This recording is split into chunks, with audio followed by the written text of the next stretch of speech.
అందరికీ నమస్కారం. ఫ్యూచర్‌లో దేశం బాగుపడాలంటే, అందరికి ఉద్యోగాలు రావాలంటే ఒక్కటే మార్గం. 100 ఉక్కు కంపెనీలు కట్టాలి. ఒక్క ఉక్కు కంపెనీ నిర్మిస్తే మినిమమ్ 1,00,000 ఉద్యోగాలు దొరుకుతాయి. అదే 100 ఉక్కు కంపెనీలు స్థాపిస్తే 1,00,00,000 ఉద్యోగాలు దొరుకుతాయి. ప్రత్యక్షంగా 1,00,000 ఉద్యోగాలు, పరోక్షంగా ఒక కంపెనీ దగ్గర 4,00,000 మంది ఎంప్లాయ్‌మెంట్ దొరుకుతుంది.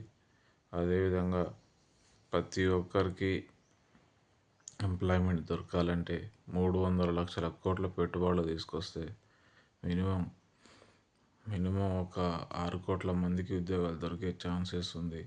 ప్రతి రంగంలోనూ పెట్టుబడులు పెట్టాలి. అదేవిధంగా గ్లోబలైజేషన్ తీసుకురావాలి. ప్రాజెక్టులు కట్టాలి. ప్రాజెక్టులు ఇంకా మనం 80 పెద్ద ప్రాజెక్టులు కట్టుకునేది ఉంది. చిన్న చితకాయి ప్రతి హెక్టార్కు నీళ్ళు ఇవ్వచ్చు. ఎందుకంటే బీహార్లో కూడా పెద్ద పెద్ద రివర్స్ ఉన్నాయి. ఉత్తరాఖండ్లో కానీ, ఉత్తరప్రదేశ్లో కానీ, తర్వాత మధ్యప్రదేశ్లో కానీ ఇంకా ప్రాజెక్టులు కట్టేవి చాలా ఉన్నాయి. ఇప్పుడున్న బీజేపీ గవర్నమెంట్ మొత్తం నిద్రపోతూ ఉంది.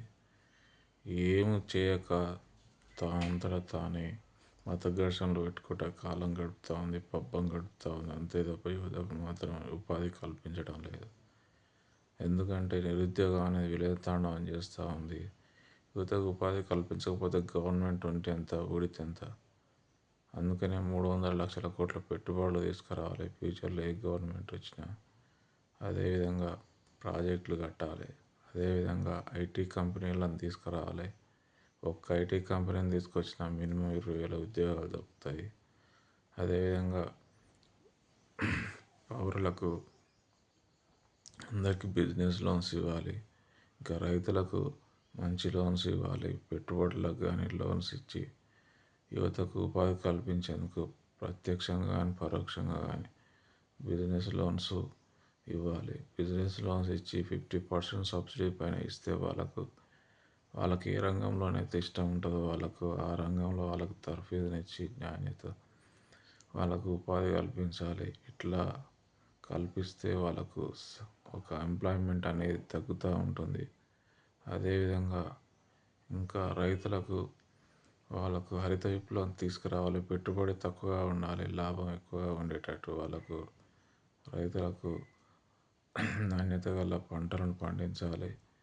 పెట్టుబడులు తక్కువగా ఉండే విధంగా కొత్త నాణ్యతమైన వంగడాలను తీసుకురావాలి. ఎకరాకు మన ఇండియాలో చూస్తే 55 బస్తాల కంటే ఎక్కువ అంతలేవు. అదే జపాన్లో చూస్తే 7,000 కేజీలు పండిస్తూ ఉన్నారు. మినిమం 70 బస్తాలు, 120 బస్తాలు పండిస్తూ ఉన్నారు. మన ఇండియాలో మాత్రం చాలా ఘోరంగా ఉంది. ఇంకా నాణ్యత గల పంటలు పండియాలి. వాళ్ళకు సైంటిస్టుల ద్వారా వాళ్ళకు తర్ఫీదునివ్వాలి.